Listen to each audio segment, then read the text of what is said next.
मिलेगी। ये आदित्य, आदित्य तो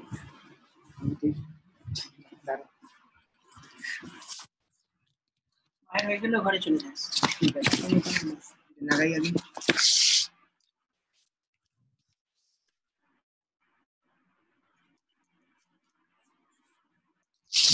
गुप्ता गुप्ता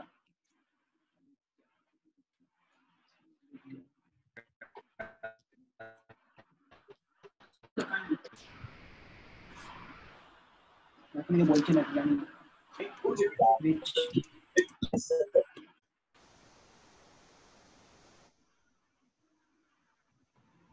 गुप्ता तो अरे गुप्ता জানি না গুপ্তা আছে হ্যাঁ কি কাছে আমি प्राइवेट लिखी हम लोग जानी एक बार चिनी को which one hello Aditya which one लिख दी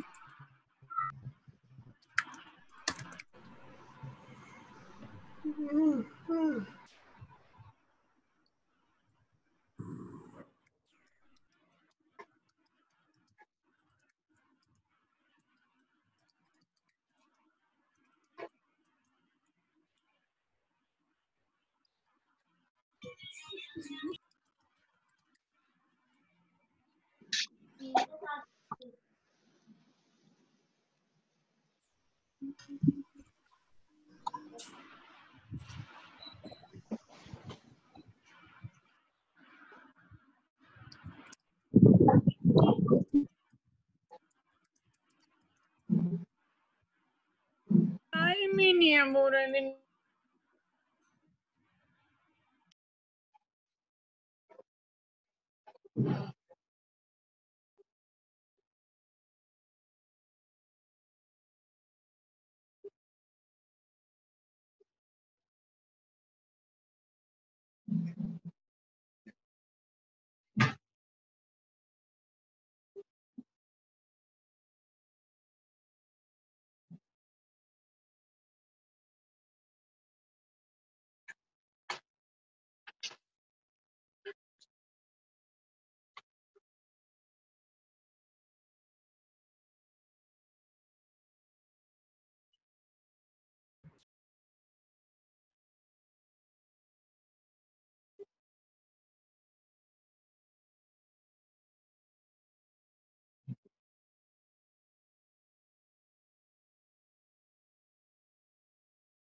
Okay, good morning to everyone. Good morning, sir. Good morning. Good morning, sir. Good morning, sir. Good morning. है ना, बाहर में वेदर बड़ा प्लेजेंट हो रहा है नहीं? Yes, sir. गाजियाबाद का वेदर कैसा है? Sir, heavy rainfall. सर आंधी चल रही है. What about Delhi? Delhi में No, भी it's raining. हाँ, काफी अच्छा वेदर हो रहा है ना? और what about the Bhiwadi? Sir, cloudy. Sir, आंधी चल रही है. हाँ, बड़ी स्टॉर्मी, बड़ा अच्छा वेदर है बाहर में आज. ठीक है नहीं? लेकिन हम तो क्लासरूम के अंदर है ना, तो we cannot feel. लेकिन ये एडवांटेज है एक ऑनलाइन क्लासेस का. इस वेदर में कहीं पे मूव करना बड़ा मुश्किल होता है ना, कि बड़ा इनर्शिया लगता है कि इतना ऐसा वेदर है, हम कैसे बाहर जाए. Yes, लेकिन sir. ऑनलाइन में फर्क नहीं पड़ता, आराम से घर में बैठ के करो. नहीं, you need not to move anywhere. ठीक है ना? तो बस वही है कि वैसे अपने, जैसे आपको रूल्स तो पता ही है कि अपने माइक को म्यूट मोड में रखना है. जब आपको कम्युनिकेट करना है तभी अनम्यूट होगा. और दूसरा, पर्सनल चैटिंग थोड़ा सा अवॉइड करो इन एनी क्लासेस. है ना, थोड़ा सा पर्सनल चैटिंग आपकी एक्चुअली सारी मॉनिटर्ड होती है ना. तो आपको लगता है हम तो इंडिविजुअल कर रहे हैं, लेकिन एवरीबॉडी नोस, हम सब लोग जानते हैं. तो उसको थोड़ा सा अवॉइड करना है. हाँ, और तीसरी चीज है बस ये पर्सनल चैटिंग थोड़ी सी अवॉइड करो आप लोग. और जो थर्ड चीजें हैं, अब थोड़ा सा गाजियाबाद और दिल्ली में 1 क्लास का gap. yesterday that gap is totally filled up. तो अब कोई ऐसा कोई गैप नहीं है, all batches have the same space, right? So I appreciate Delhi people to having passage for 1 class, है ना, क्योंकि वो आगे थे थोड़ा सा, तो लास्ट क्लास में थोड़ा सा उनके लिए रिवीजन होगा, राइट. लेकिन अब जो चीजें स्टार्ट होंगी वो सबके लिए स्टार्ट है फ्रेश, राइट. और ये इसी तरह से आपकी चलती है. ठीक है. और सबको मॉड्यूल मिल गया क्या? Everybody has got module? Yes, sir. Delhi No, वालों को sir. Module? Yes, sir. No, Ghaziabad, sir. No sir. Ghaziabad वालों को नहीं मिला. Today I will send the PDF. आपको ग्रुप Okay, में sir. पीडीएफ, है ना. दिल्ली वालों को मिल गया है, गाजियाबाद वालों को नहीं मिला है. सो दैट आप इसके चैप्टर्स जो आप पढ़ रहे हो इसको रिवाइज भी कर पाओ और इसके क्वेश्चंस भी अटेम्प्ट कर, है ना. कोई एक्स्ट्रा क्वेश्चंस अभी मैं नहीं दे रहा हूँ, क्योंकि इनफैक्ट मॉड्यूल में ही बहुत सारे क्वेश्चंस, है ना. जब आपका नेक्स्ट वीक आप आओगे तो you will be getting the sheet, है ना. इस वीक में इसलिए दे रहा हूँ क्योंकि मॉड्यूल में बहुत सारे क्वेश्चंस हैं, पहले आप उसको अटेम्प्ट करें, है ना. नेक्स्ट क्लास में you will be getting the, her class में आपको एक प्रैक्टिस शीट मिलेगी जिसमें कि हायर लेवल के क्वेश्चंस क्या पता. ठीक है, चलो. तो आज जो हमें चैप्टर स्टार्ट करना है एरर एनालिसिस, इसके पहले जस्ट 2 क्वेश्चन आपको ट्राई करना है. हाँ, कि भाई मुझे ऐसा लगता है कि जो कल हमने पढ़ा था उसमें से 2 क्वेश्चंस आपके बच गए, तो वो 2 क्वेश्चन पहले अटेम्प्ट कर लो, फिर start with the error analysis. Just 2 Okay, questions, sir. है ना. उसको करेंगे तो चैप्टर आपका कंप्लीट होगा.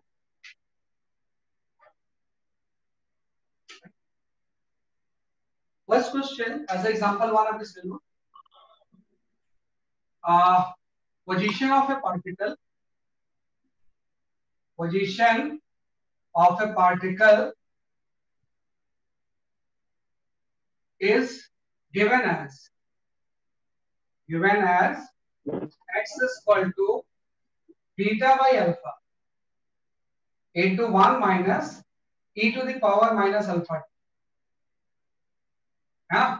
Position of a particle is given as x is equal to beta by alpha 1 minus e to the power minus alpha t. Then find the dimensions of alpha square into beta. Then find the dimension of alpha square into beta. ये जो alpha square into beta cube होगा, इसका dimension क्या होगा?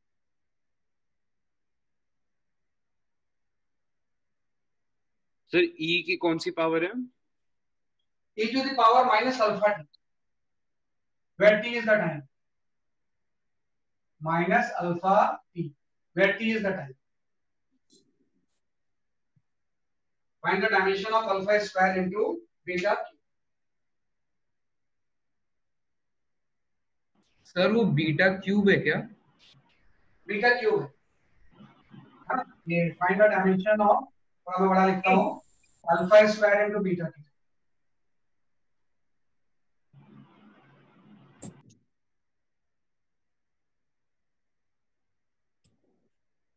Internet access सिर्फ net चलो।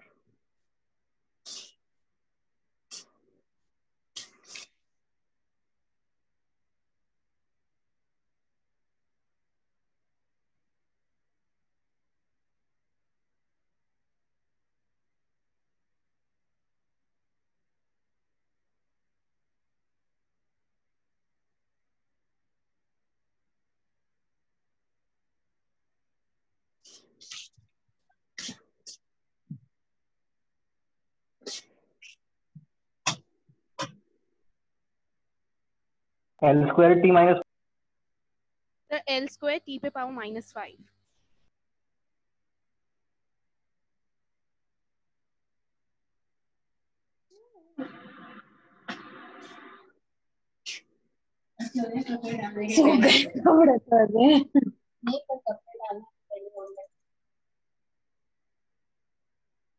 Wait for some times. Many people has not yet to be joined. मैं 1 minute उनको वो करता हूँ.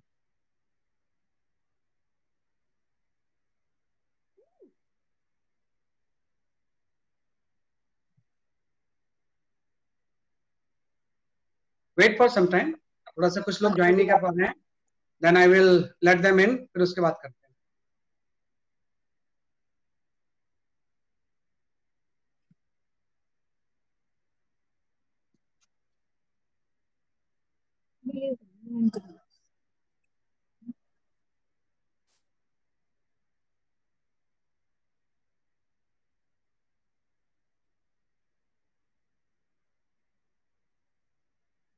Sir L raised to power -3, L raised to power 3 और T raised to power -5.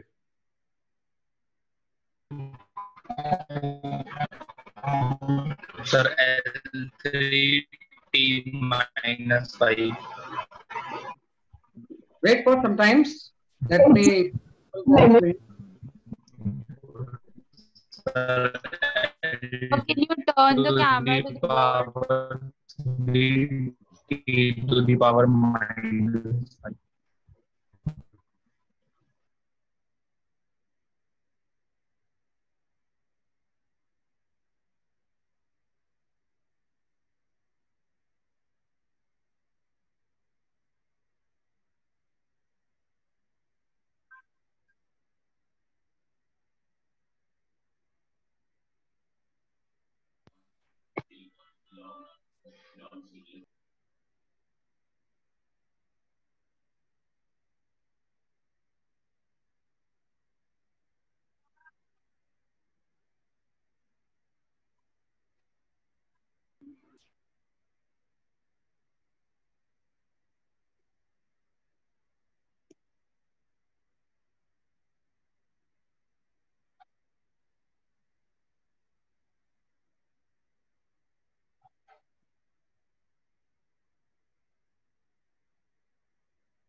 Okay.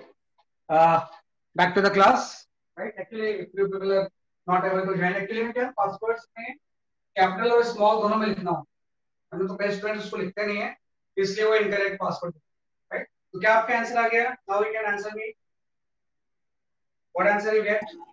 Sir, L to the power T minus 5. L square T to the power minus minus 5.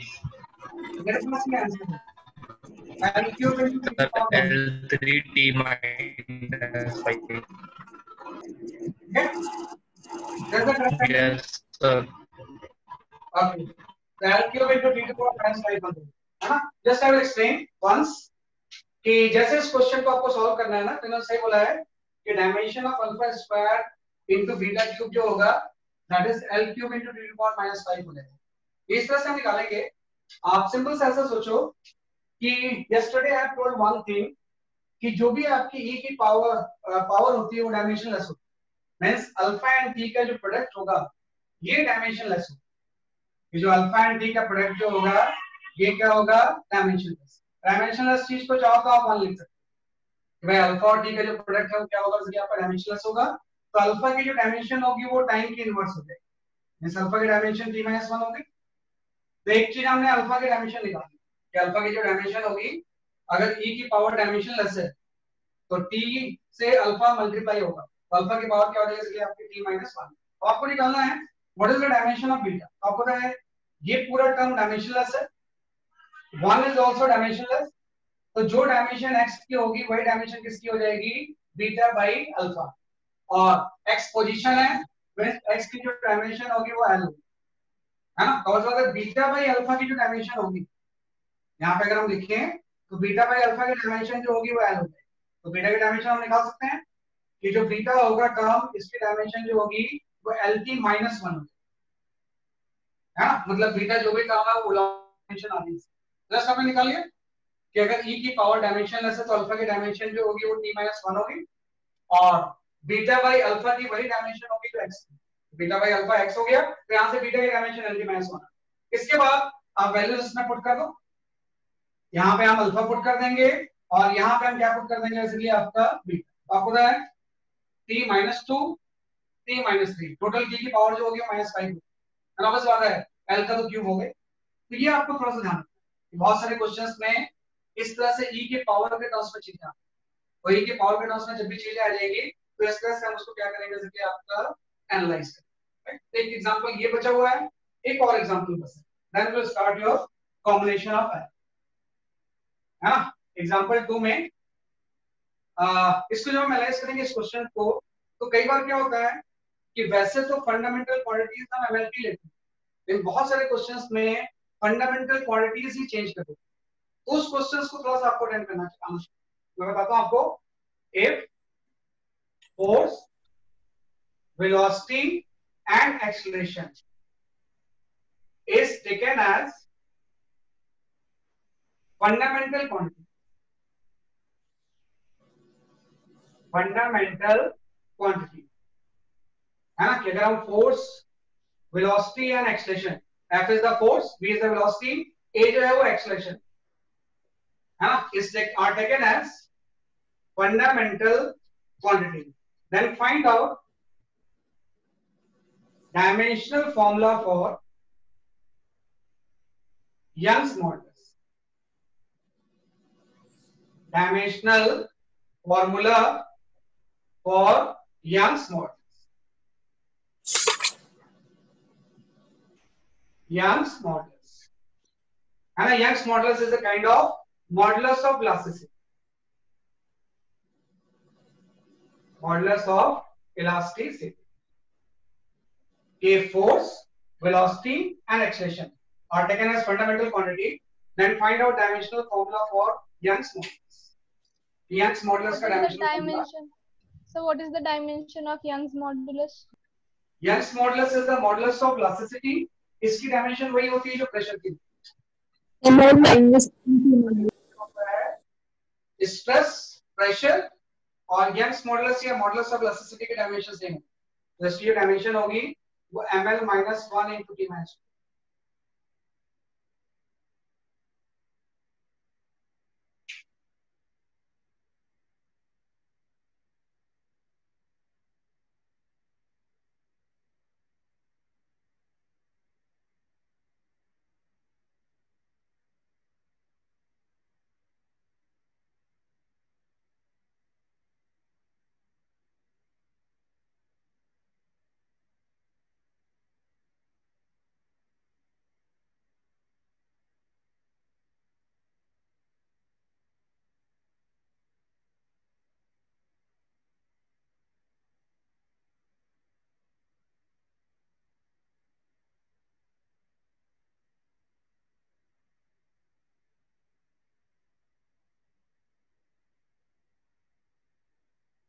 Hello.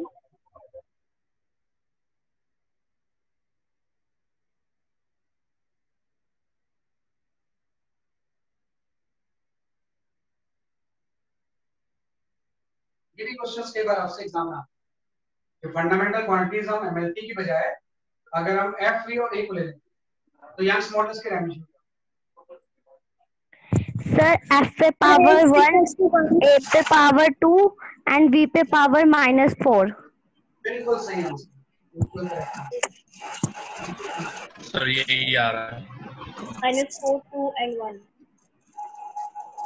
Hi everyone, right? Sir, mic को mute mode में। Sir 1 -2 -4। हाँ बिल्कुल सही answer. Mic को mute करो।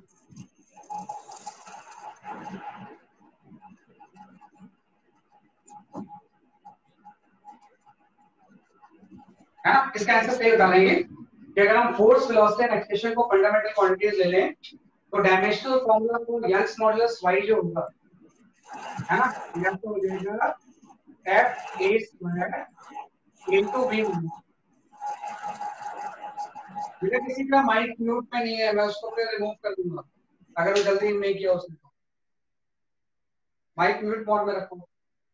यहाँ पे आ गया यंग्स मॉडुलस का हो जाएगा f a स्क्वायर इनटू क्या हो जाएगा, ये आपका v माइनस 4, है ना। अगर वैसे तो एमएलटी के टर्म्स में यंग्स मॉडुलस का डायमेंशनल फॉर्मूला ये होता है, लेकिन फंडामेंटल क्वांटिटीज हम फोर्स, वेलोसिटी एंड एक्सेलरेशन ले लें तो यंग्स मॉडुलस का डायमेंशनल फॉर्मूला क्या होगा, q। जस्ट इसको एक्सप्लेन करने के लिए कुछ नहीं है, जैसे आप ये फॉर्मूला डिराइव करते थे वैसे ही आप इसको करो। जैसे आपने डायमेंशनल फॉर्मूला कोई फिजिक्स में डिराइव करते थे वही इसमें टेक्निक होगी, क्योंकि भाई किसी भी चीज में पावर का डिफरेंस होता है। तो जब भी आपको इसको डिराइव करनी है तो मैं लिखूंगा Young's modulus is equal to, इस केस में f की पावर आप एज्यूम करो, जो भी आपकी f की पावर होगी वो सपोज आपकी x है, ऐसे एक्सेलरेशन की पावर आप ले लोगे y और ऐसे वेलोसिटी की पावर ले लोगे आप z। जस्ट एक तरीका होता है कि अगर मुझे यंग्स मॉडुलस को फोर्स, एक्सेलरेशन और वेलोसिटी के टर्म्स में लिखना है तो मैं f की पावर x एज्यूम करूंगा, a की पावर मैं y एज्यूम करूंगा और b की पावर मैं क्या एज्यूम करूंगा, आपका z, और उसके बाद x y z की वैल्यू निकालूंगा। तो आपका यंग्स मॉडुलस का भी आपने बोला है जो डायमेंशनल फॉर्मूला होता है वो होता है ml-1 into t-2, है ना। सेम वही होता है जो प्रेशर का होता है। फोर्स का हम जानते हैं, फोर्स का डायमेंशनल फॉर्मूला हो जाएगा mlt-2 की पावर x, एक्सेलरेशन जो होगा वो lt-2 हो जाएगा पावर y, और वेलोसिटी जो होगी that is lt-1, that power is z, right. तो जस्ट हमने इसको लिख लिया। इसके बाद हम सारे पावर को कंबाइन कर देते हैं तो मास की जो टोटल पावर होगी that is your x, length की जो टोटल पावर होगी ये आपकी हो जाएगी x plus Y plus Z, and t की जो टोटल पावर होगी ये आपका हो जाएगा -2x minus 2y minus Z. इस सारे पावर को हमने क्या कर दिया, कंबाइन कर दिया। इसके बाद आपको होता है कि कोई भी फॉर्मूला होगा उसमें LHS और RHS का डायमेंशन सेम मींस सबकी पावर सेम होगी। तो m की पावर यहाँ पे 1 है मींस x की वैल्यू तो 1 आ गई। ऐसे ही ये जो x plus Y plus Z है ना, इसकी जो वैल्यू होगी वो -1 आ जाएगी क्योंकि दोनों की पावर क्या होगी, सेम होगी। ऐसे टाइम की यहाँ पर हो जाएगा -2x minus 2y minus Z, है ना, इस पर टू आपका आ जाएगा माइनस, है ना। इसकी पावर क्या होगी, -2 होगी। इन तीन इक्वेशंस को आप सॉल्व करो। तो जैसे आप इन तीन इक्वेशन को सॉल्व करोगे तो जो आपकी x की वैल्यू आएगी वो 1 आ गई, y जो होगा वो 2 आ जाएगा और जो z होगा वो -2 होगा। This is the correct answer, right. तो ये टेक्निक जैसे हमने डेरिवेशन किया था या एक्सप्रेशन जो निकालते थे वैसे हम यूज करते हैं। तो किसी भी एक क्वांटिटी को दूसरे क्वांटिटी के टर्म्स में रिप्रेजेंट कर सकते हैं। ये फंडामेंटल क्वांटिटीज आप एमएलटी की बजाय आप कोई भी दूसरी लो तो उसके टर्म्स में हम डायमेंशनल फॉर्मूला निकाल सकते हैं जस्ट इस टेक्निक को यूज करके। Just right it down. तो ये आपका डायमेंशनल एनालिसिस हमने कंप्लीट किया। ओनली 2 क्वेश्चंस वर लेफ्ट, 2 मैंने पूरा।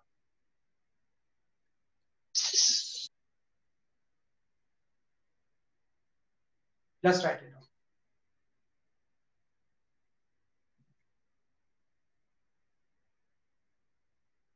Excuse me, sir. हाँ बोलो बेटा। Sir, after solving the values, Shouldn't we write it in the form of formula? नहीं, फॉर्मूला के फॉर्म में नहीं लिखेंगे, आपको जस्ट डायमेंशनल फॉर्मूला लिखना है, दैट्स ऑल, क्योंकि ये तो हम डायमेंशन निकाल रहे हैं, Yes, sir. डायमेंशन निकाल रहे हैं, फिजिकल रिलेशन नहीं निकाल, तो डायमेंशन को डायमेंशनल फॉर्मूला। तो एक्चुअली में I have also a choice कि नॉर्मली मैं सिंपल पेन कॉपी में करके क्लास करूं रादर देन ऑन बोर्ड, लेकिन प्रॉब्लम ये ना फिजिक्स में वो पॉसिबल है नहीं।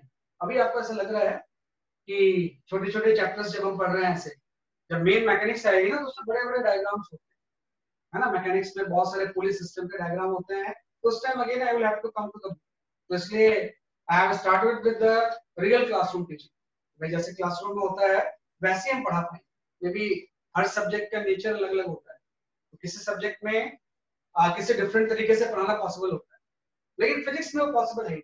फिजिक्स में जब भी हम पढ़ेंगे तो बड़े बड़े सिस्टम, पुलिस सिस्टम्स आएंगे, तो उसको आपको डायग्राम बोर्ड में ही पढ़ना, तो आप सिंक्रोनाइज हो जाओगे। तो इसी में हम पढ़ेंगे, जैसा आप नॉर्मल क्लासरूम में पढ़ते हो वैसे ही यहाँ पे ये क्लासरूम चलेगा, राइट। तो यहाँ पे हम आ जाते हैं, तो ये जस्ट हमने कंप्लीट किया डायमेंशनल एनालिसिस। इसके बाद आते हैं जो आपका नेक्स्ट टॉपिक है, that is your error analysis, है ना। ये भी काफी इंपॉर्टेंट चीज है, रिसेंटली इसके ऊपर भी जेईई में काफी क्वेश्चंस आ रहे हैं, एक आध क्वेश्चन हमेशा जेईई में इसके ऊपर पूछा जाता है रिगार्डिंग द एरर एनालिसिस। तो अपना जो एरर एनालिसिस होता है इसका रिलेशन मेजरमेंट से, है ना, कि जब भी हम कोई मेजरमेंट करेंगे तो उसमें कुछ ना कुछ एरर्स होंगे, हाँ भाई, कोई भी मेजरमेंट आप करोगे तो उसमें कुछ ना कुछ एरर्स होते हैं, उसी की हम बात कर रहे हैं। भाई किसी भी मेजरमेंट में कुछ ना कुछ अनसर्टेनिटी होगी, और उसी अनसर्टेनिटी को हम क्या बोलते हैं, इसलिए आपका एरर। तो अगर कि जो एरर होता है इसको ब्रॉडली हम दो कैटेगरी में डिवाइड करते हैं। जब भी आप एरर्स पढ़ोगे तो एरर को हम ब्रॉडली दो कैटेगरी में डिवाइड करते हैं। तो भाई दो तरह के एरर्स होते हैं। पहला जो कैटेगरी होती है वी कॉल्ड एज ए, इसको हम बोलते हैं systematic error, we called as a systematic error. First जो कैटेगरी होती है this is known as a systematic error, and दूसरी जो कैटेगरी होती है we called as a random error. Second जो कैटेगरी होती है that is your random error, है कि हमेशा आपकी दो कैटेगरी होगी, एक तो आपका सिस्टमैटिक एरर हो जाएगा और दूसरा क्या हो जाएगा, इसलिए आपका रैंडम एरर। तो जो आपका सिस्टमैटिक एरर होगा, right, systematic error has fixed, right, size and sign, है ना, कि कोई भी अगर सिस्टमैटिक एरर है तो इसके बारे में आपको पता होता है, it has the fixed size and sign. तो भाई साइज में मुझे पता है कि भाई इतना अमाउंट है इसका, है ना, कि मैंने बोला किसी भी इंस्ट्रूमेंट में जिससे कि हम मेजर कर रहे हैं उसमें जो सिस्टमैटिक एरर है मैंने बोला ये प्लस 0.03 सेंटीमीटर का, है ना। तो आपको इसका साइज भी पता है 0.03 है और साइन भी पता है प्लस है। तो जब भी हम एक्चुअल मेजरमेंट करेंगे तो उसमें इसको माइनस कर दें कि भाई अगर ये इतना ज्यादा रीड कर रहा है, राइट, तो जब भी आप एक्चुअल मेजरमेंट की जो वैल्यूज आएंगी उस पे हम इसको क्या कर देंगे, जैसे आपका माइनस। तो इसका साइज भी फिक्स होता है और साइन भी फिक्स होता है, राइट। तो इससे हमें एज सच कोई बहुत ज्यादा प्रॉब्लम नहीं कि हर इंस्ट्रूमेंट्स के में ये लिखा होता है कि जो भी इंस्ट्रूमेंट है इससे जब आप मेजर करोगे तो उसमें सिस्टमैटिक एरर इतना आ सकता है। उस सिस्टमैटिक एरर को अगर साइज एंड साइन दोनों फिक्स है तो उसको मेन रिजल्ट से हम प्लस या माइनस कर सकते हैं। अगर वो ज्यादा रीड कर रहा है तो माइनस कर देंगे, अगर वो कम रीड कर रहा है तो उसको हम क्या करेंगे, इसलिए आपका प्लस कर, राइट। मेन जो प्रॉब्लम आती है वो आती है रैंडम एरर्स, है ना, कि जो रैंडम एरर होता है it has no fixed size and sign, no fixed size and sign, है ना, कि ना तो इसका कोई साइज फिक्स होता है ना साइन फिक्स होता है। मतलब ये हो गया कि ये रैंडम होता है ना, मतलब जैसे एक ही चीज को बार बार मेजर करोगे तो अलग अलग रीडिंग आएगी, कि अभी आपने किया फिर दोबारा फिर से सेम इंस्ट्रूमेंट से आपने रीडिंग दी तो उसमें कुछ डिफरेंस आ गया। तो मतलब इसका ना तो कोई साइज फिक्स होता है ना साइन फिक्स होता है। तो आप ध्यान रखना सिस्टमैटिक एरर से हमें कभी कोई प्रॉब्लम नहीं, इसका तो साइज एंड साइन फिक्स है तो हम मेन रिजल्ट जो भी आएगा मेजरमेंट का उसमें प्लस या माइनस कर सकते हैं। प्रॉब्लम इसके साथ आती है भाई how to deal with this random, क्योंकि इसका हर बार ना तो साइज फिक्स होता है तब साइन फिक्स होता है, रैंडमली आते हैं, राइट। तो ये जो रैंडम एरर है इसको मिनिमाइज करने का एक तरीका होता है कि भाई कैसे हम रैंडम एरर को मिनिमाइज करें। तो सिस्टम से हम ये बोलते हैं कि random error can be minimised by right taking several reading है कि जब भी आप रैंडम एरर को मिनिमाइज करोगे तो इससे बहुत सारे आप रीडिंग लो and then we take average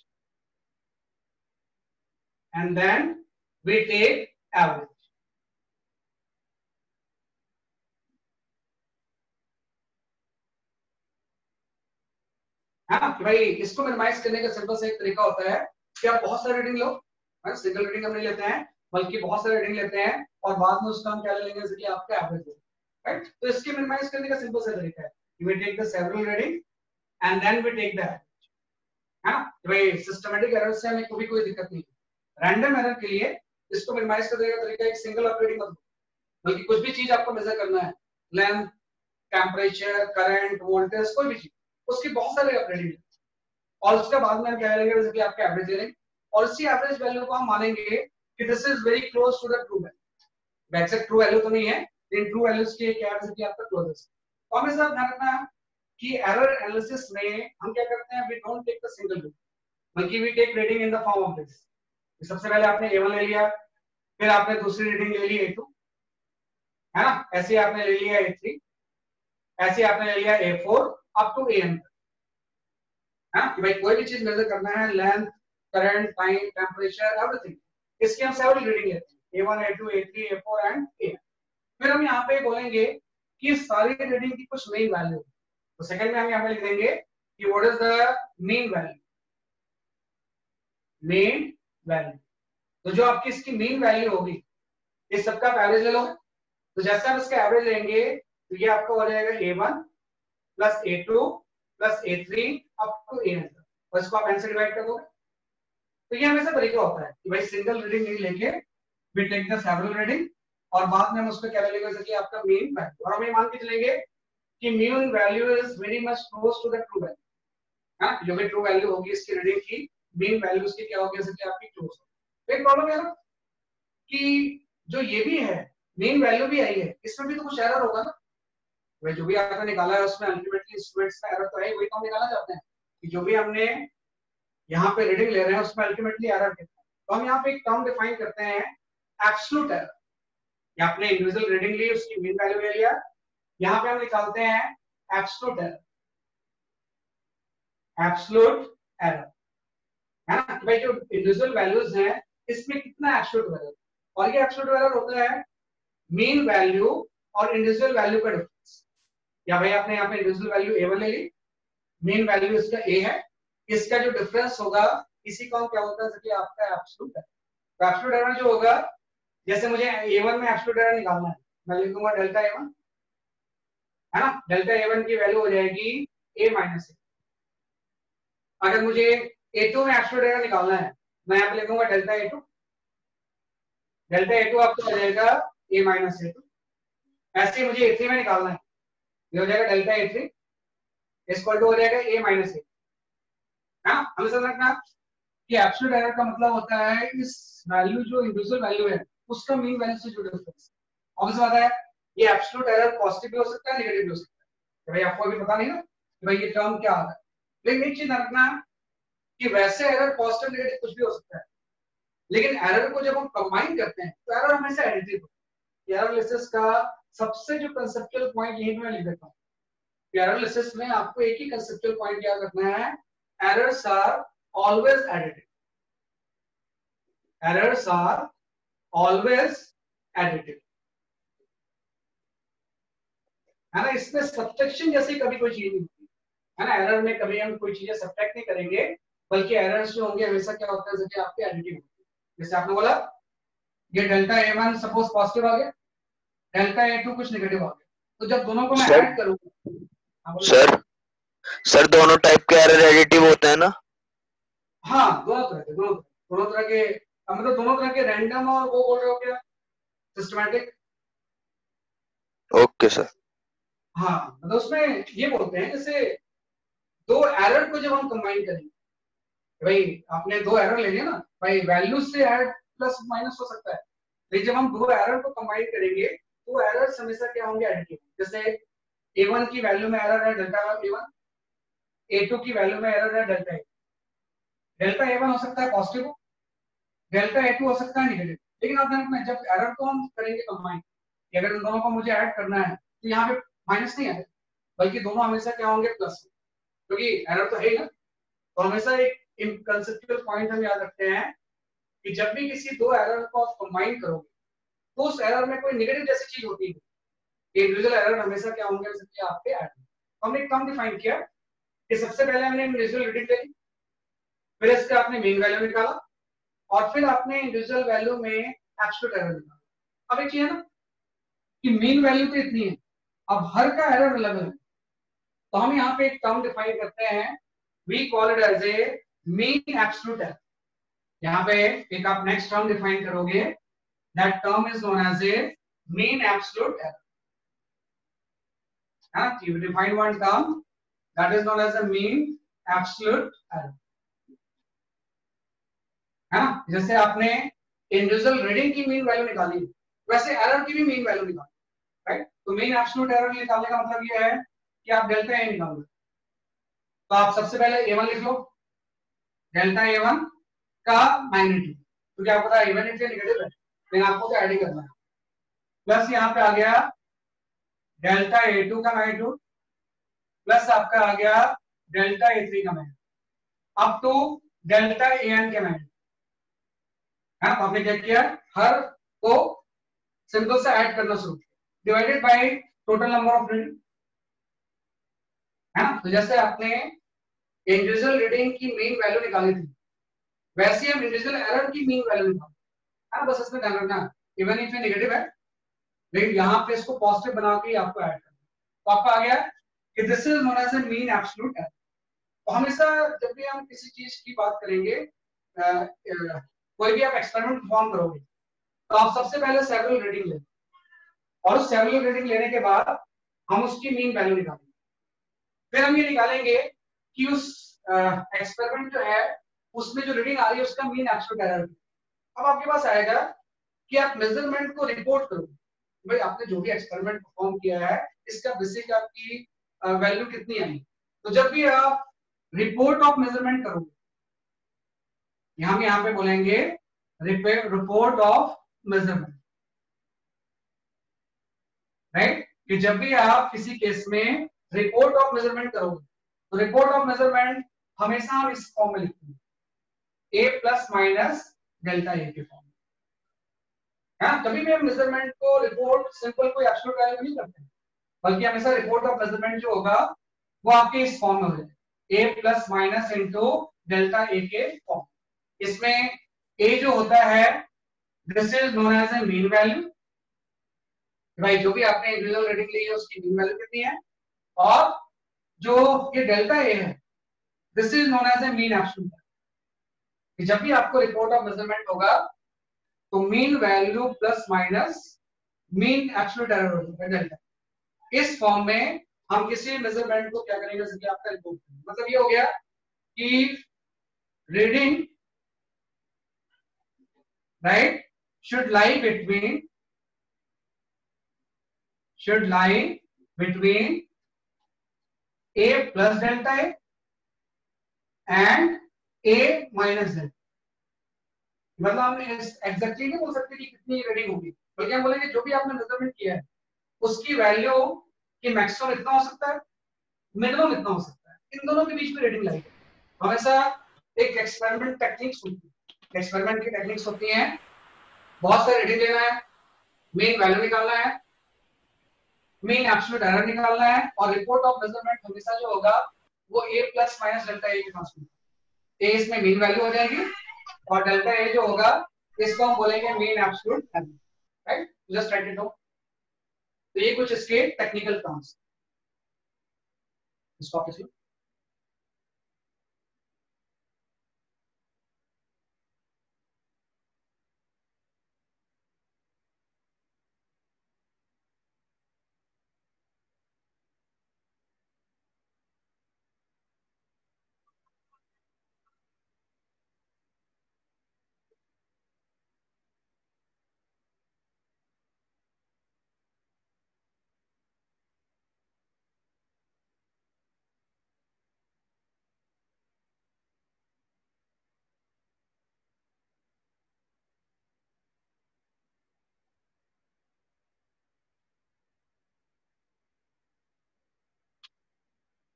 ठीक है, ये आपका एक्सरसाइज। सर हाँ बताओ सर इस चैप्टर एरर्स में अप्रोक्सीमेटली कितने दिन लगेंगे?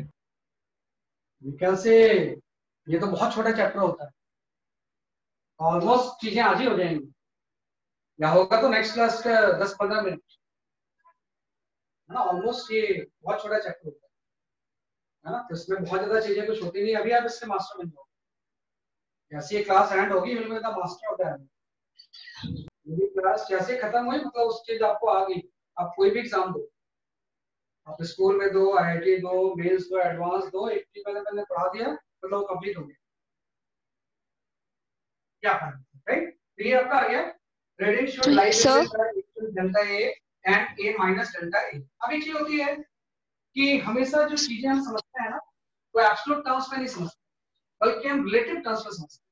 भाई आपको जैसे कंपेयर करना है ना, एरर को हम कंपेयर कर रहे हैं तो हम कैसे ज्यादा है कम बोलेंगे, भाई इसमें ज्यादा है इसमें कम है, तो इसलिए हम उस टर्म्स में रहते हैं परसेंटेज या रिलेटिव टर्म्स में, है ना। ऐसे हम नहीं बोल सकते कि भाई कौन सा रीडिंग ज्यादा एक्यूरेट है इस फॉर्म में। तो हम यहाँ पे एक टर्म डिफाइन करते हैं, we call it as a relative error, है ना। यहाँ पे टर्म डिफाइन करेंगे, we call it as a relative error,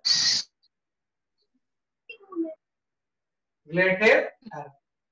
तो ऑब्वियसली रिलेटिव एरर जो होता है ये आपका होता है डेल्टा ए बाई, हाँ भाई मीन एब्सोल्यूट एरर। तो जब आप मीन वैल्यू से डिवाइड करोगे जो टर्म आएगा we call it as a relative error, हाँ भाई mean absolute error by mean value, है ना। इसमें जो डेल्टा ए है that is your mean absolute error, absolute error, और ए जो है this is mean value.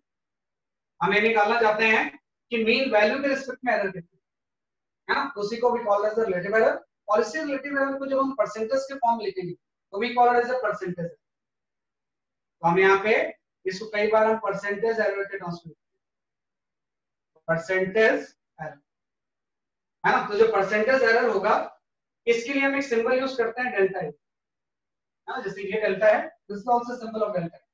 This symbol is used for percentage error. वही चीज है कि रिलेटिव एरर को परसेंटेज के फॉर्म में लिखना, तो जो परसेंटेज एरर होगा वो आपको मिलेगा delta A by A into 100, है ना। तो किसी भी एक्सपेरिमेंट को परफॉर्म करने के स्टेप्स होते हैं, वैल्यू निकाली, मीन वैल्यू निकाली, मीन एब्सोल्यूट एरर निकाला, ये आपका रिपोर्ट ऑफ मेजरमेंट। इस मेजरमेंट में कितना रिलेटिव एरर, इस मेजरमेंट में कितना क्या होगा, वैसे आपका परसेंटेज एरर। तो आपसे अलग अलग क्वेश्चंस पूछे, कई बार रिलेटिव एरर पूछते हैं, कई बार परसेंटेज एरर पूछते हैं, और कई बार इस टर्म्स में चीजों को पूछा है। तो हर चीजें आपको आना चाहिए। तो ये कुछ एरर के डिफरेंट टेक्निकल टर्म्स जो कि मैंने आपको एक्सप्लेन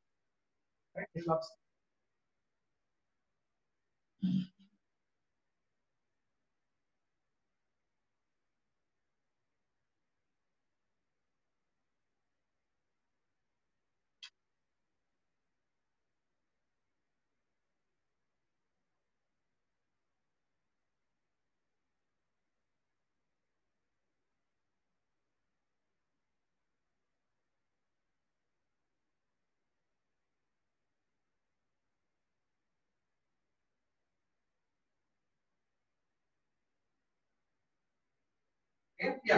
अब आ जाते हैं, देखो मेन जो इसमें पढ़ना है आपको, you will have to study combination of error. हाँ यहाँ पे आपको जो मेन चीज पढ़नी है एनालिसिस में, that is the rules for error combination.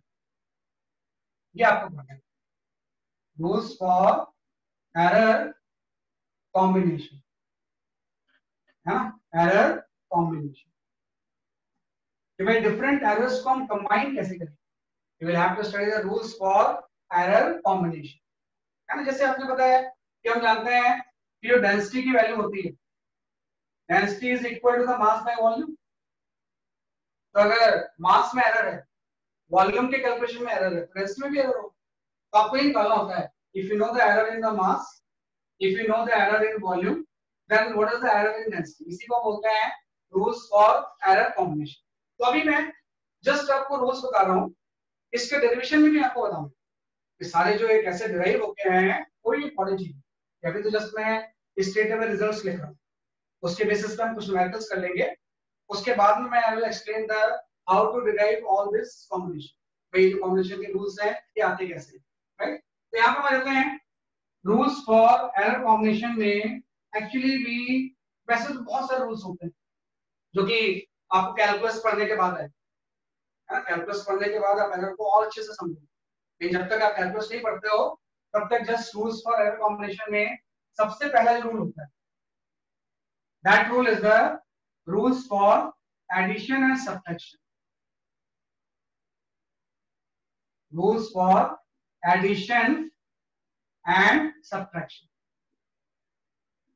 ये पहला रूल है। जैसे आपने बोला कि कोई भी सी क्वांटिटी है ना, कि कोई जो सी क्वांटिटी है ये ए और बी को ऐड करके आते हैं। भाई कोई क्वांटिटी ए है, ए से हम बी ऐड करेंगे तो क्वांटिटी कौन सी आएगी, आपकी सी।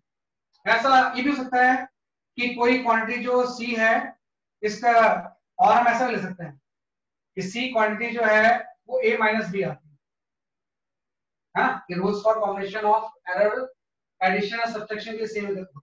या तो ए प्लस बी को आप ऐड करोगे तो सी आएगा, या ए माइनस बी को ऐड करोगे तो क्या आएगा, कि आपका सी आएगा। तो अगर ना इसमें ए के कैलकुलेशन में एरर आपको दिया हुआ है डेल्टा ए और बी के कैलकुलेशन में एरर दिया हुआ है डेल्टा।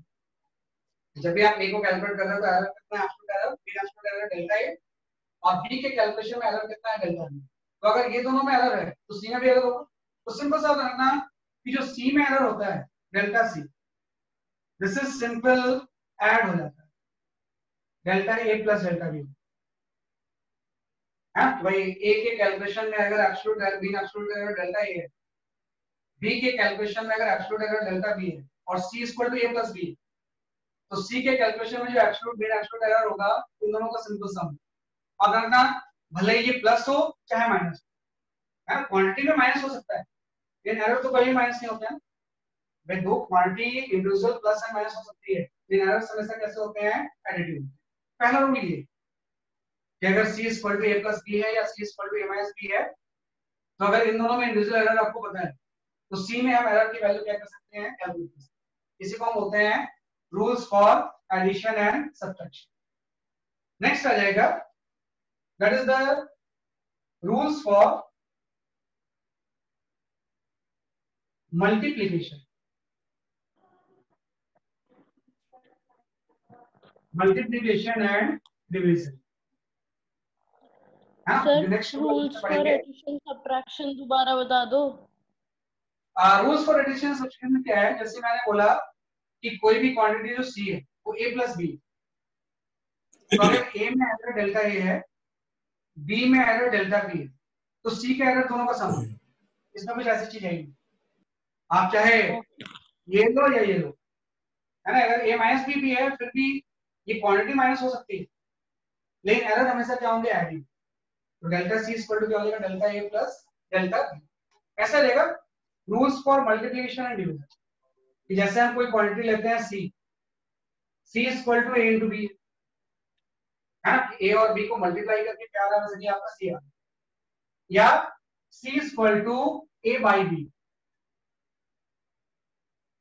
है ना। कि C equal to A B होगा या C equal to A by B होगा। आपको पता है ए के कैलकुलेशन में error suppose delta A, B के कैलकुलेशन में एरर कितना होगा, जैसे कि आपका डेल्टा।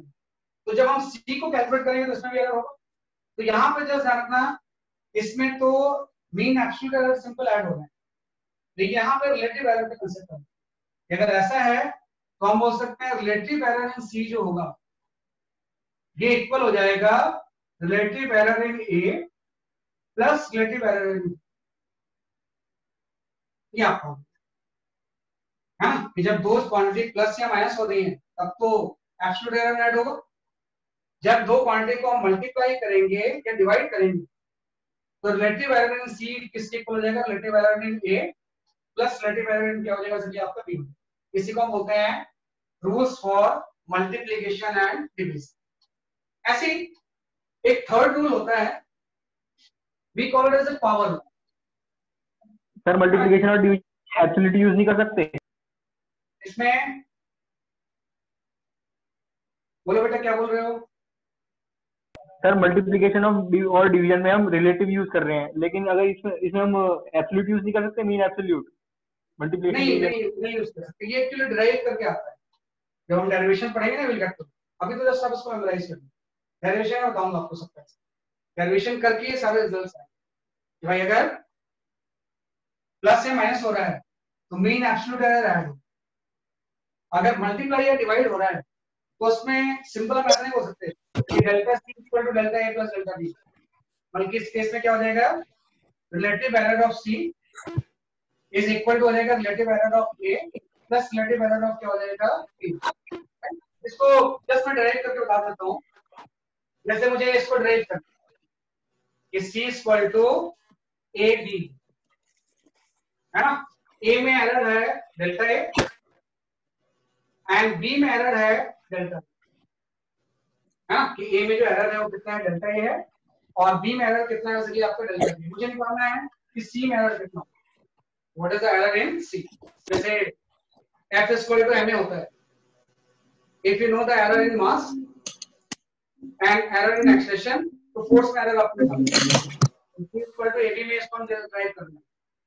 तो इसको डिराइव करने के लिए जस्ट हम ये बोलेंगे कि जैसे c equal to a into b, अगर मैं a को लिखूं, मैं इसको ऐसे लिख सकता हूं a प्लस डेल्टा ए, इससे मैंने एरर ऐड कर दिया, a को एरर के साथ ऐड करके आपने लिख दिया।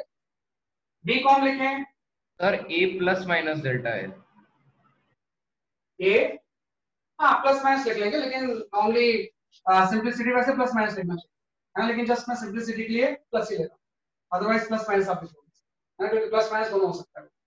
अभी मैं जस्ट सिंपलिसिटी के लिए प्लस ले लिया, अदरवाइज प्लस माइनस होना चाहिए। तो a प्लस माइनस डेल्टा ए हो गया, ऐसे b आपने लिख लिया, तो b प्लस माइनस डेल्टा भी होना चाहिए।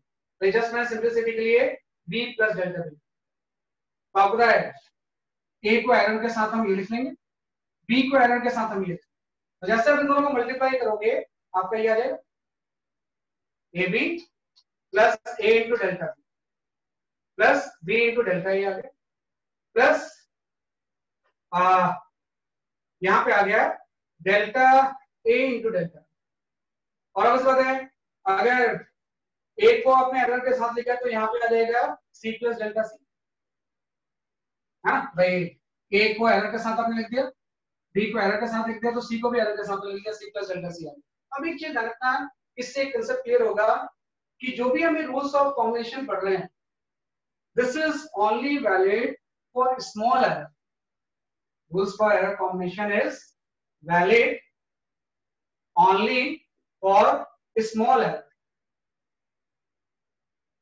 है ना, लार्ज एरर के लिए वैलिड नहीं है, है ना, जो भी कॉम्बिनेशन उसलिए क्योंकि जब हम इसको कंबाइन करेंगे ना तो ये दोनों का जो प्रोडक्ट होगा इसको हम नेगलेक्ट करते हैं।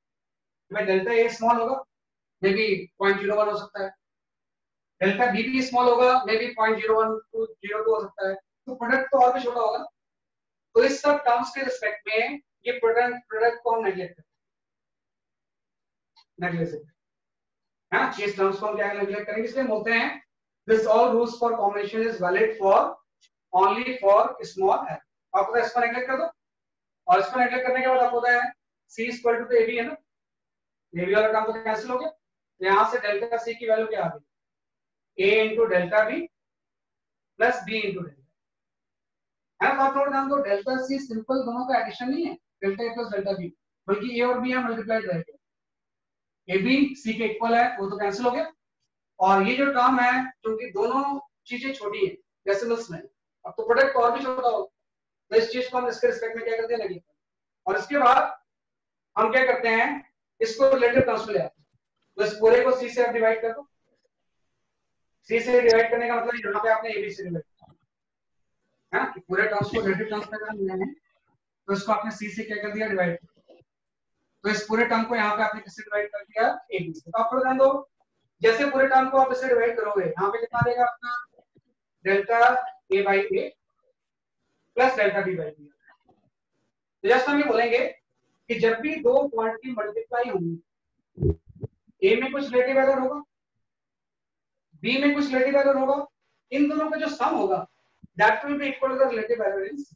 तो इसलिए मैंने इसको रूल बना दिया, जब डिवाइड करके भी हम करेंगे तो सेम चीज आएगी, है ना, जब c equal to a by b होगा तो भी ये सेम चीज है ना। तो अगर रखना कि जब क्वांटिटी ऐड या सब्ट्रैक्ट हो रही है तब तो सिंपल एब्सोल्यूट एरर ऐड हो, लेकिन जब चीजें मल्टीप्लाई या डिवाइड होती हैं तो रिलेटिव एरर ऐड हो। अब इस बात है रिलेटिव एरर और परसेंटेज एरर का रिलेशन सेम है ना। इसी में अगर मैं 100 से मल्टीप्लाई करूं तो परसेंटेज एरर आ जाएगा। मतलब ऐसा लिख सकते हैं कि this relation is the delta c equal to हो जाएगा डेल्टा a प्लस डेल्टा, है ना। तो ये दो रूल्स हमने पढ़े, rules for addition and subtraction and दूसरा हो गया rules for multiplication and division, right, just right this form. और then अपना ये combination is only valid for small, large error के लिए वैलिड नहीं। आपके मॉडल में एक लार्ज एरर का भी क्वेश्चन है।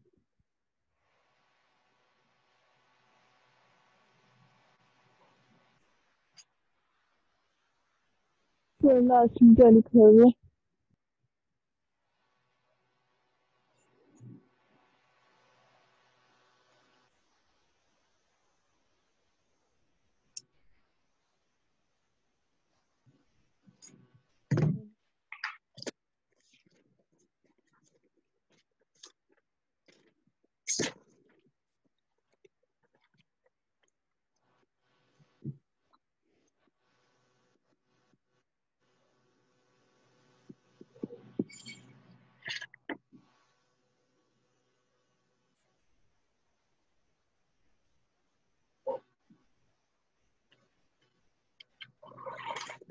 ये क्या डिस्कस सेंस को क्या करेंगे define. Excuse me, sir. So delta c upon c is equals to delta a upon a. उस वाले बॉक्स के नीचे वाले बॉक्स में क्या लिखा हुआ है? इस बॉक्स के नीचे वाले पिक्चर में मैंने इसको परसेंटेज एरर पे ट्रांसफर किया। इसको 100 से मल्टीप्लाई करेंगे तो परसेंटेज एरर आ जाएगा। ये डेल्टा का सिंबल होता है for percentage error, percentage percentage error in C is equal to the percentage error in A plus percentage error in B। और परसेंटेज एरर कैसे निकालेंगे हम? इससे रिलेटिव एरर को हम किससे मल्टीप्लाई करते हैं? 100 से। तो जो रिलेशन रिलेटिव एरर का होता है अगर मल्टीप्लाई या डिवाइड हो रहा है तो वही रिलेशन किसका होगा? उसमें आपका परसेंटेज एरर। सर क्या सिंबल है वो? ये भी डेल्टा ही होता है, इसको भी डेल्टा ही होता है। जैसे ये डेल्टा है ये भी एक डिफरेंट सिंबल डेल्टा है, लेकिन ये सिग्निफाई करता है परसेंटेज एरर, है ना। जैसे डेल्टा सी का मतलब है delta C by C into 1, delta C by C into क्या हो जाएगा 100। सर ये एडिशन और सब्ट्रैक्शन में भी सेम रहता है? नहीं, एडिशन या सब्ट्रैक्शन में तो रिलेटिव या परसेंटेज का कुछ है ही नहीं, ये होगा एडिशन सब्ट्रैक्शन। सिर्फ ये यूज होगा मल्टीप्लिकेशन एंड डिवीजन। एडिशन या सब्ट्रैक्शन का रूल तो ये है, मल्टीप्लिकेशन और सब्ट्रैक्शन ये है। तो सर हम एडिशन और सब्ट्रैक्शन में परसेंटाइल एरर नहीं निकाल सकते? निकाल सकते हैं। उस केस में ये रूल से डेल्टा सी निकालेंगे। जैसे डेल्टा है मुझे पता है, डेल्टा भी पता है, डेल्टा सी आ जाएगा और इस डेल्टा सी को सी से डिवाइड, है ना, इनटू 100 करोगे तो परसेंटेज। लेकिन फॉर्मूला में जो है वो ये यूज हो, हाँ, इसमें तो सीधे फॉर्मूला से ही परसेंटेज आ रहा है। इसमें फॉर्मूला यूज करेंगे तो परसेंटेज एरर नहीं बल्कि एब्सोल्यूट एरर, उस एब्सोल्यूट एरर से परसेंटेज एरर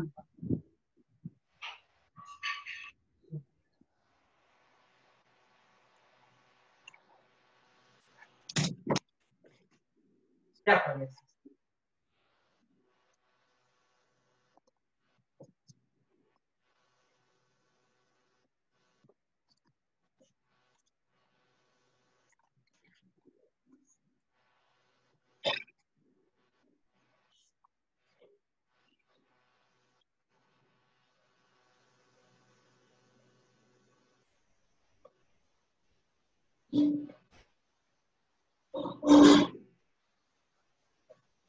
क्या करेंगे? हमने जस्ट टू रूल्स पढ़े हैं, rules for addition and subtraction and rules for multiplication and division.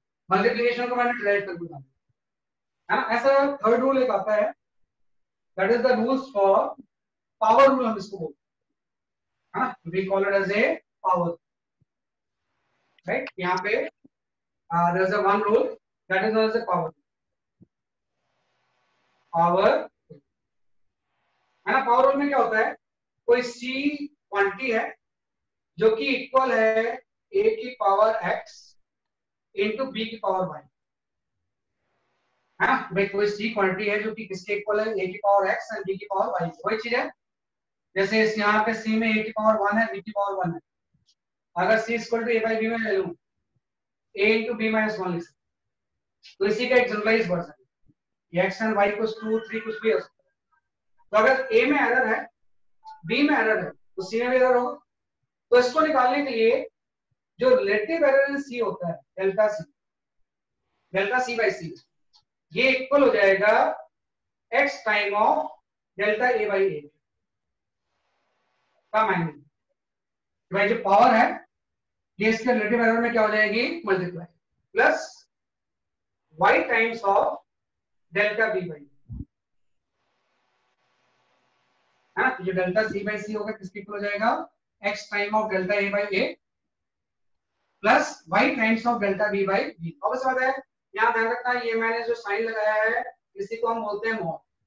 Mod का मतलब x पॉजिटिव है तो सही है, इवन इफ x यहाँ पे नेगेटिव भी होता तो भी हम उसका मॉड या पॉजिटिव लेंगे, क्योंकि एरर्स हमेशा एडिटिव होते हैं, एरर्स हमेशा क्या होंगे, एडिटिव होंगे। x पॉजिटिव है तो ठीक है, मान लो y नेगेटिव है ना, तो भी इसको पॉजिटिव करना है। जैसे इस केस में a b है, तो यहाँ पे x और y की वैल्यू 1 1 है, तो 1 1 पुट करेंगे तो ये चीज आ जाएगी।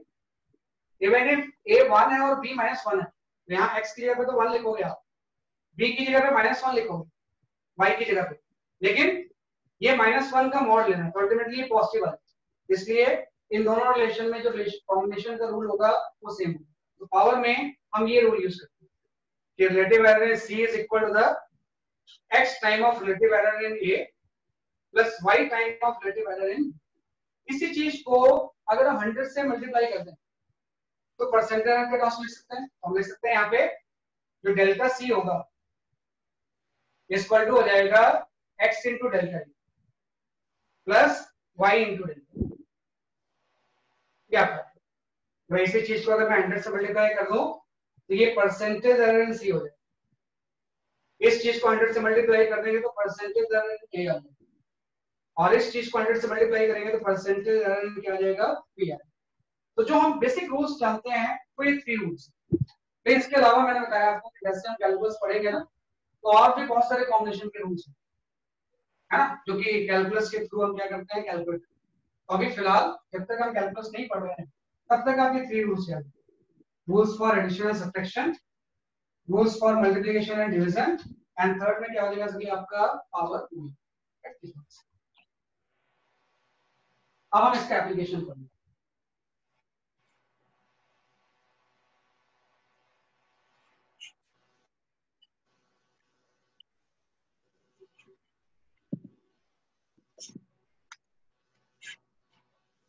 यहां भी मॉड लगा देना, कभी भी एरर को हम माइनस तो कर नहीं सकते, डिफरेंट एरर हमेशा क्या होते हैं, एरर।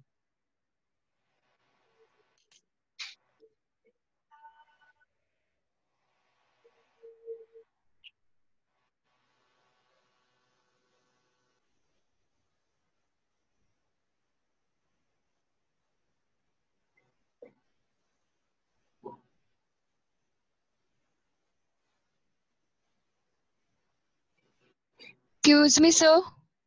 अब बेटा, Sir, can you once again explain this power rule?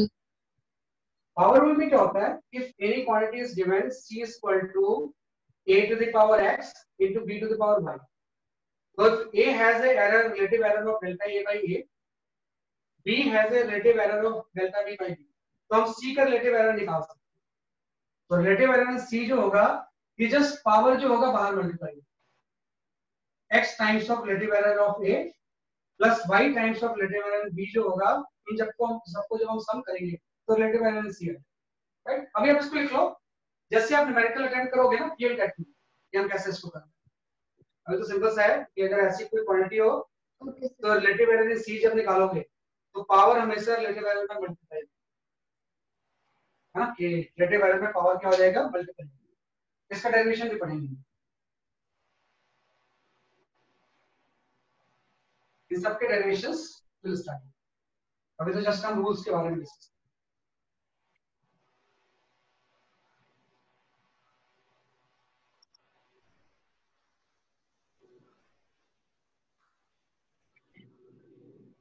तो ये 3 रूल्स होते हैं फॉर वाई, और भी आएंगे।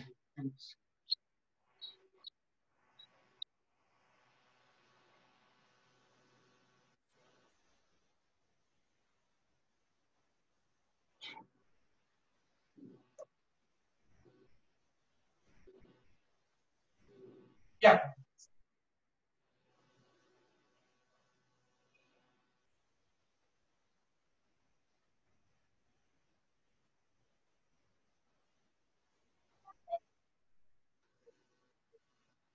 क्या निकलेगा?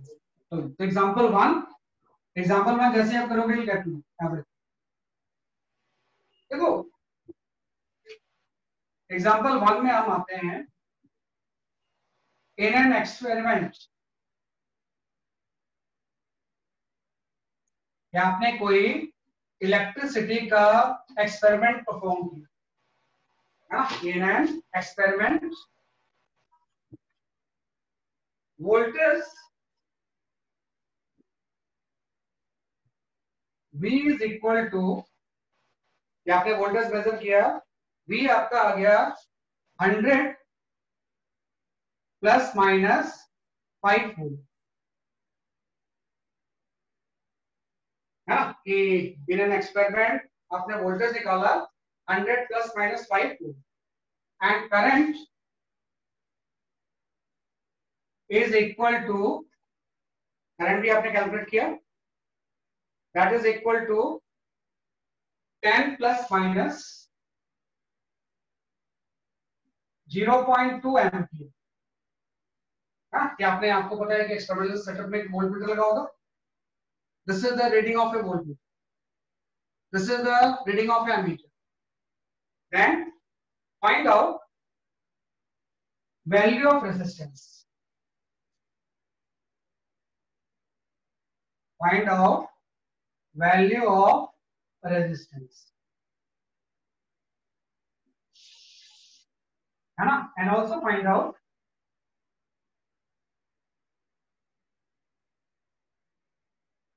percentage error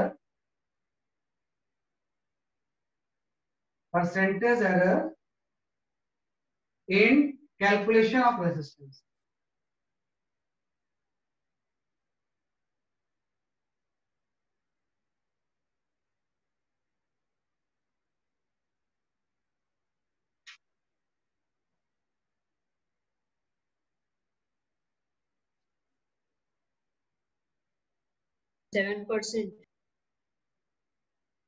Percentage error in calculation of resistance. 7%.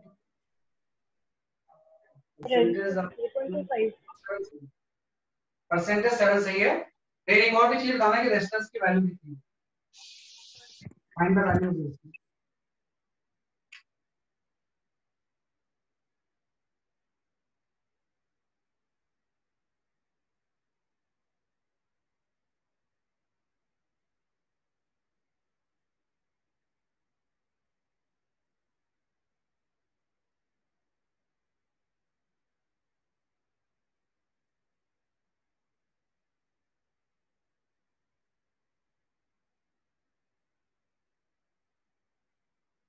Set 10 plus minus 0.07.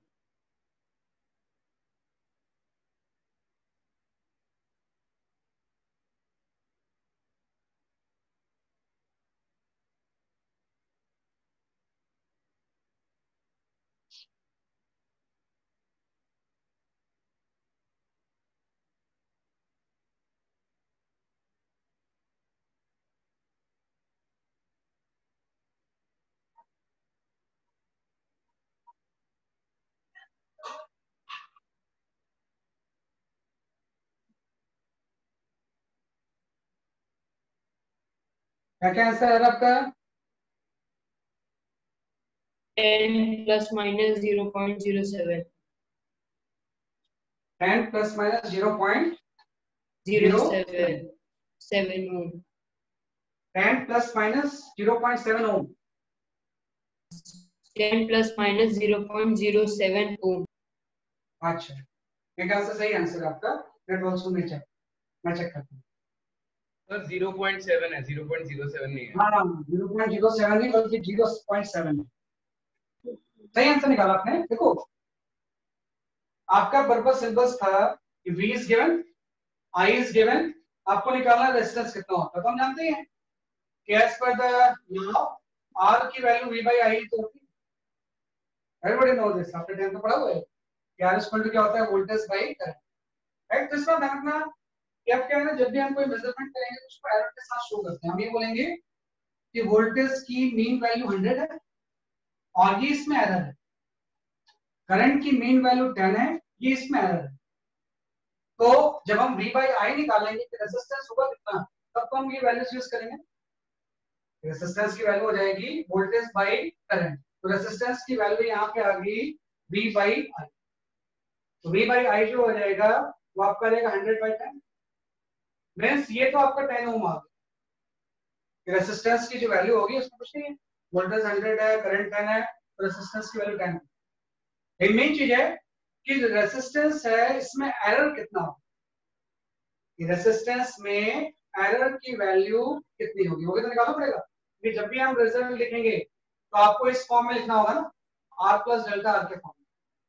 तो आपने R तो निकाल लिया, लेकिन आपको निकालना है डेल्टा. तो आपको पता है R इक्वल टू अगर V by I है तो किस रूल से हम इसको सॉल्व करेंगे. We will use the division. हाँ, इसमें हम क्या यूज करेंगे, डिवीजन. और डिवीजन रूल आपको पता है कि डिवीजन रूल में रिलेटिव एरर ऐड होती है. हम यहाँ पे डिवीजन रूल लिख देंगे. Delta R by R should be equal to the delta V by V plus delta I by I. हो जाएगा. अगर R equal to V by I है तो V का रिलेटिव एरर अगर इतना है, करंट का रिलेटिव एरर इतना है, तो रेजिस्टेंस का रिलेटिव एरर यहाँ से. तो हमने क्या यूज किया इसमें, डिवीजन रूल यूज किया. होता है इस तरह से जब भी टर्म्स होते हैं तो ये जो चीज होती है तो V होती है और ये जो चीज होती है वो डेल्टा V होती है. सर 0.7. हाँ, क्या करते हैं तो डेल्टा V by V लिख लेते हैं. तो यहां से आ गया delta R by R. R तो आपने 10 निकाल लिया. यहां से डेल्टा V by V आ जाएगा, है ना. ये डेल्टा V by V की जो वैल्यू होगी ये आपकी आ जाएगी, डेल्टा V by V की वैल्यू हो जाएगी 500, है ना. Delta V by V plus delta I by I. Delta I by I आ जाएगा 0.2510. तो यहां से डेल्टा R आपका डेल्टा R by 10 जो होगा ये आपका आ जाएगा 5 by 100 प्लस 2 by 100, है ना. तो अल्टीमेटली इसको जब हम सॉल्व करेंगे तो डेल्टा R की वैल्यू 0.7. तो हम ये बोलेंगे कि सिंपल कैलकुलेशन से रेजिस्टेंस की वैल्यू आ गई और एरर कॉम्बिनेशन के रूल से रेजिस्टेंस के कैलकुलेशन में एरर आ गई. मतलब रेजिस्टेंस की वैल्यू 10 ओम है और रेजिस्टेंस में जो एरर है वो 0.7. तो कभी अगर आपसे पूछे कि what is the value of the resistance तो सिर्फ आप 10 ओम नहीं बोलोगे, बल्कि इस फॉर्म में आप आंसर दोगे. रेजिस्टेंस की वैल्यू होगी 10 प्लस माइनस 0.7. हाँ, अगर वोल्टेज की वैल्यू इतने प्लस माइनस इतना है, करंट की वैल्यू इतने प्लस माइनस इतना है, तो रेजिस्टेंस की वैल्यू 10 प्लस माइनस 0.7 होगी. तो आपने डिवीजन रूल यूज कर लिया. अब एक और क्वेश्चन पूछा गया था कि what is the percentage error in calculation of resistance. इसलिए तो मसाला percentage error in calculation of resistance का मतलब हो जाएगा डेल्टा R और ये हो जाएगा delta R by R into, है ना. तो डेल्टा R आप निकाल चुके हो 0.7, R कितना है 10 है इनटू 100. ये आपका 7% है ना. परसेंटेज एरर कितना हो जाएगा 7%. तो कई बार क्या होता है ना, इसको हम परसेंटेज के टर्म्स में लिखते हैं. कई बार रिपोर्ट ऑफ मेजरमेंट इस टर्म्स में ना होके कई बार ऐसा भी लिख देते हैं 10 प्लस माइनस 7%. कितना एरर, हाँ, कितना प्लस माइनस में एरर क्या होगा सभी आपका पॉसिबल. लेकिन ये ज्यादा अच्छा, वैल्यू प्लस मीन, राइट। तो ये आपको प्रोसेस आना चाहिए कैसे manage. Now in fact directly percentage error निकालने के आपको आना चाहिए, तो यही सर है 100 से मल्टीप्लाई करें। हाँ, कई बार क्वेश्चंस में वो आर पूछा नहीं होता, बल्कि सिर्फ आपसे बोलते हैं परसेंटेज एरर कितना होगा, तो आपको वैल्यूज निकालने नहीं होता, सीधे परसेंटेज एरर के पास में।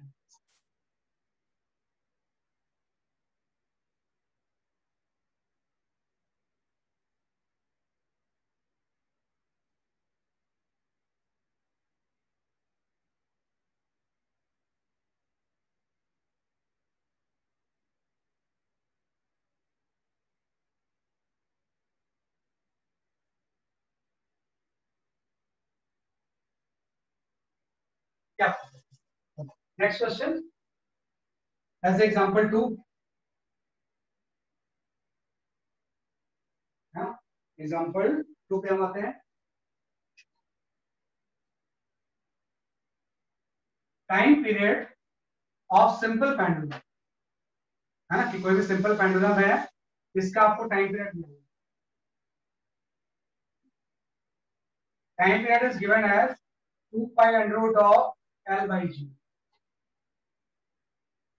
है ना, time period of simple pendulum is given as 2 pi under root of L by G, where L is equal to 10 plus minus 0.1 centimeter and time period is 0.5 plus minus 0.02 second. For a simple pendulum का time period तो इतना होता है, इसमें L is the length, length इतनी है, time period इतना है, तो आपको बताना है कि find out percentage error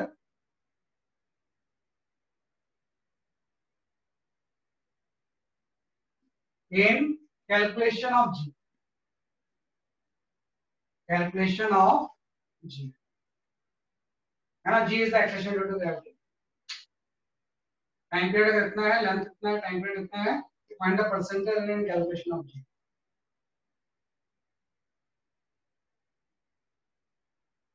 G की कैलकुलेशन में परसेंटेज एरर कितना होगा।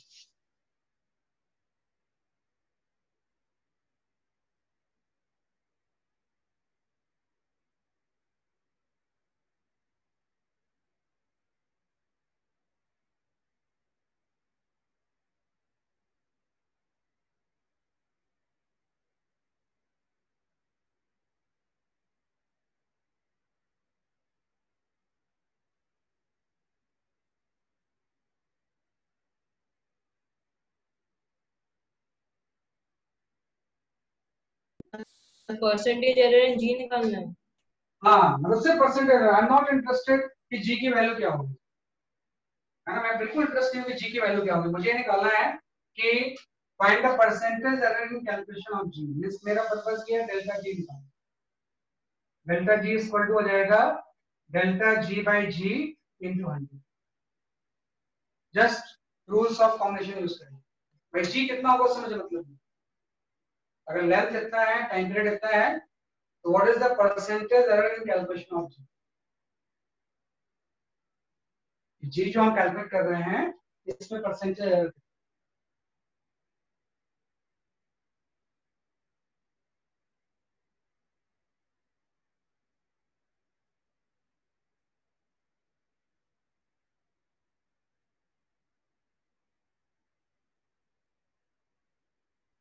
1.008 ना नहीं आ रहा है।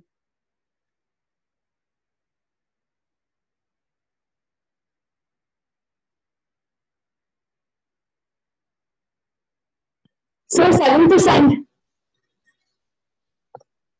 ना वो भी नहीं सही है, और करेक्ट आंसर।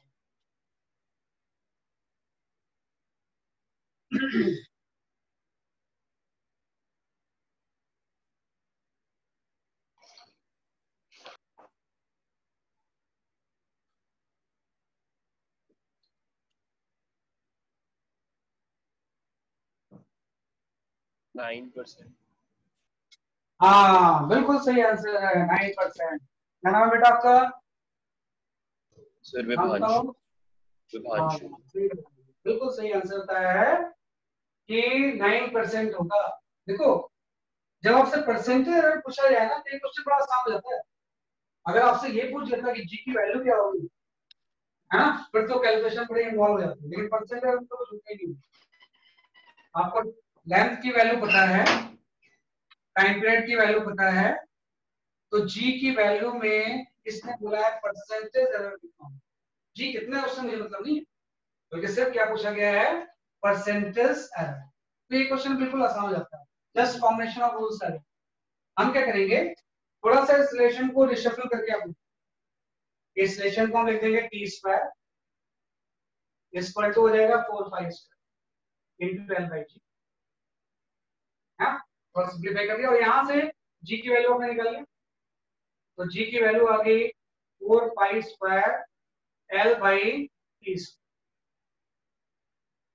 हां, अब l में कुछ एरर है, टाइम पीरियड में एरर है, तो g में भी एरर होगा, है ना। g में भी क्या होगा, एरर होगा, क्योंकि आपको पता है ये 4 पाई स्क्वायर जो है ना, ये तो एक न्यूमेरिकल वैल्यू है ना, इसको आपने कोई मेजर करके थोड़ी निकाला है, इसमें मेहनत की बात, तो इसको तो हम इग्नोर कर सकते हैं, इसका इस क्वेश्चन में कोई मतलब नहीं है। जब भी परसेंटेज निकालना है तो 4 पाई स्क्वायर जो है ये तो एक फिक्स्ड वैल्यू है ना, इसको मैंने किसी एक्सपेरिमेंट के थ्रू नहीं निकाला। लेंथ में एरर है, टाइम पीरियड में एरर है, तो जी में भी एरर है, तो जी में मुझे परसेंटेज एरर निकालना है। तो इसी चीज को I can simply write this is directly proportional to constant अगर हम हटा दें, है ना, तो यहां पे जाएगा l की पावर 1 एंड t की पावर -2। 4 पाई स्क्वायर हटा दिया मैंने कांस्टेंट, l की पावर 1 t की पावर क्या आ गई -2। अब फिर ध्यान दो, l में एरर है, t में एरर है, g में निकालना है। Which rule we will use, कौन सा रूल इसके लिए हम यूज करेंगे, पावर रूल, तो इसमें पावर -2 है ना, डिवीजन पावर करते हैं कि अगर मुझे निकालना है कि what is the relative error in g by g, तो ये हो जाएगा 1 into relative error in length, 1 power multiply होगी बाहर, plus 2 into relative error in time, ठीक हो जाए, पावर रिलेटिव एरर में मल्टीप्लाई हो जाती है ना, इवन इफ ये माइनस है, लेकिन यहाँ पे आप इसको क्या करोगे, प्लस कर दोगे, क्योंकि हमेशा एरर एडिटिव होती है। 1 पावर मल्टीप्लाई इससे हो गया, टाइम पीरियड वाला पावर जो -2 इससे मल्टीप्लाई होगा, -2 को हम प्लस होना, इसी को पूरे को आप 100 से मल्टीप्लाई कर दो, LHS एंड RHS साइड, ये परसेंटेज हो जाएगा। तो अगर मुझे निकालना है कि g में परसेंटेज कितना होगा, तो डेल्टा g की वैल्यू हो जाएगी delta l by l into 100 plus twice of delta t by t into, अब डेल्टा l बाई l आपको दिया हुआ है, डेल्टा l इज 0.1, ये जो टर्म है इसमें ये l होता है लेंथ की मेन वैल्यू, और ये चीज डेल्टा l होती है, यहाँ पे आप पुट कर दो, तो delta l is 0.1 by l is 10 into 100 plus twice of delta t by t, 0.02 by time period, 0.5 into 100, है ना, तो इसको सॉल्व करो, जो भी आपका आंसर है ना, इससे जो भी परसेंटेज आ जाएगा अपने आप आ जाएगा।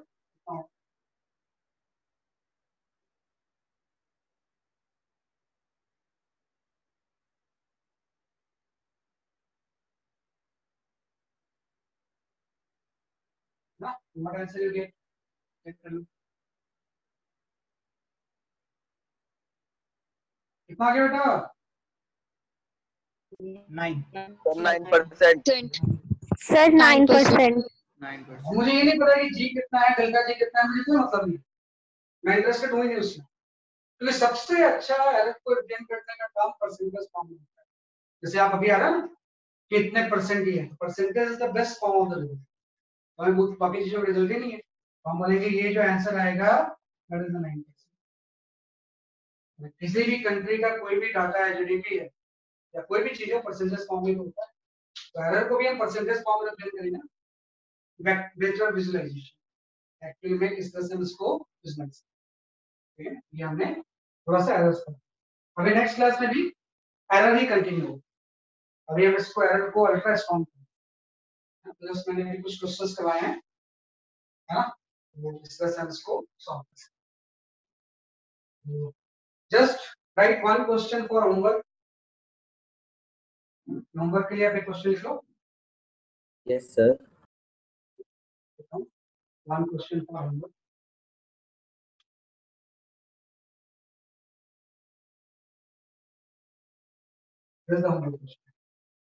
और एकदम से मॉड्यूल आप रिवाइज कर लेना।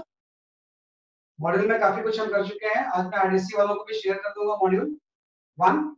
इसमें ये चैप्टर आप थोड़ा सा पढ़ना शुरू करो, थ्योरी, सॉल्व एग्जांपल, एक्सरसाइजेस, बहुत कुछ आप सॉल्व करो। मैंने एक बार पढ़ा दिया तो 90% आपको सीख। जो नहीं होगा मैसेज में आई विल एक्सप्लेन। बस आपको फोटोग्राफ खींच करके मुझे व्हाट्सएप पे मैसेज करना है। कल व्हाट्सएप नंबर मैंने आपको शेयर किया था, वही भी क्वेश्चन पूछना है आपने, इतना भी मुश्किल क्यों ना हो, है ना। आप इस नंबर पे मैसेज। Excuse me, sir. हाँ बोलो बेटा। Sir, in this question, time period वाला, sir उसमें ऐसे नहीं हो सकता कि t is equals to 2 pi under root l by g है, तो हम l by g की पावर हाफ लिख लेंगे कि होल पावर हाफ। कोई फर्क नहीं पड़ता, आप हाफ ले लो, आंसर सेम है। ओके सर, आंसर सेम, आप l by g की power half. This is my WhatsApp number. कभी भी कोई क्वेश्चन आपको मॉड्यूल का या कहीं का भी सॉल्व नहीं होता है तो जस्ट उसका फोटोग्राफ लेना है और इस नंबर पर मैसेज, है ना। एकदम से इंस्टेंट रिप्लाई नहीं होगा, भी हम भी दूसरे क्लासेस में होते हैं, लेकिन नाइट में 10 o'clock के पहले होगा। 10 बजे से पहले जो भी आपकी क्वेरीज और क्वेश्चंस होंगे कंप्लीट आंसर इस नंबर पे आपको जस्ट फोटोग्राफ कीजिए। भाई लॉकडाउन में हम ऐसा करेंगे, बाकी बाद में जब फिजिकल क्लास स्टार्ट होगी फिर तो क्लास में बच्चे पूछेंगे, क्लास में ही सबको एक्सप्लेन होगा। ये हम इस तरह से इसको solve. Now the homework question. यहाँ कैसा दिया हुआ है, a wire has mass m is equal to 0.3 plus minus 0.003 gram.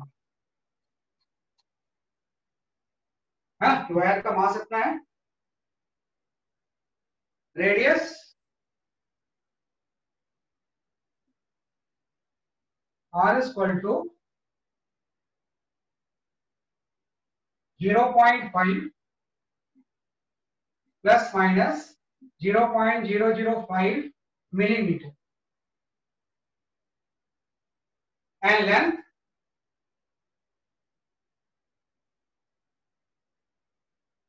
L is equal to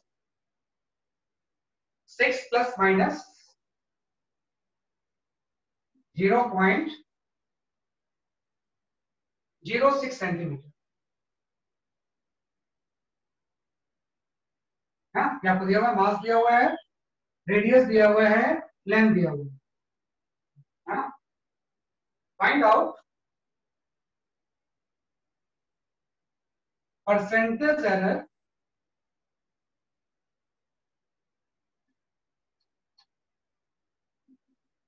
in calculation of density, in calculation of density of wire।